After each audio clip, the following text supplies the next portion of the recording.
Саламатсыздар ма, құрметті оқырмандарым, қалдарыңыз қалай? Сіздер соңында не болды? Больница қызын емдеді ма, қызын шығарды ма деген сұрақтар бар шығар, иә. Мен міне 4 февраль күні әлі 2 детский больницада жатырмын. Диагнозын таппай, жұлыннан да сыворотка алды, МРТ, томография, КТ істеді, бүкіл анализ істеді, ең аяқ зондқа дейін жеткізді ғой. Бәрі Аллаға шүкір таза шықты.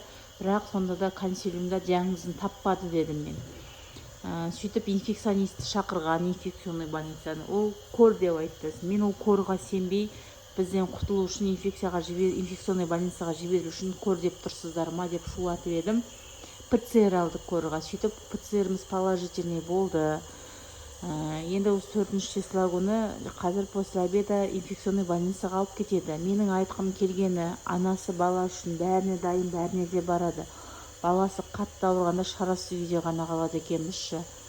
Айтқым келгені, қорықпаңыздар. Балаларыңыз ауырып тұрса, жаңағы больницаны шулатудан, шағымданудан, горздравқа жазудан қорықпаңыздар, ұялмаңыздар. Сөйтіп шулатып, айқайлап, шағымданғаннан кейін ғана балаға жақсы қарайды екен. Мен айқайлап шулатқаннан кейін барып, басыма көтергеннен кейін барып больницаны, баламды бастан аяқ қарап консилиум құрды. Ең аяғына диагноз таппаған инфекционисті де өздері шақыртып қаратты платный түрде. Неге?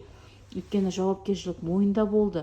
Менімен айтысу оңай емес екенін түсінді. Мен уже Министерство здравоохранения шешпесе, прокуратураға жазып, независимый экспертті шақыртып, на больницаларын 30 тексертем деген. Содан қорқып, бұлар жан-жақты қосып, әйтеуір баламның диагнозын анықтап, Аллаға шүкір, енді инфекционныйға жіберейін деп жатыр.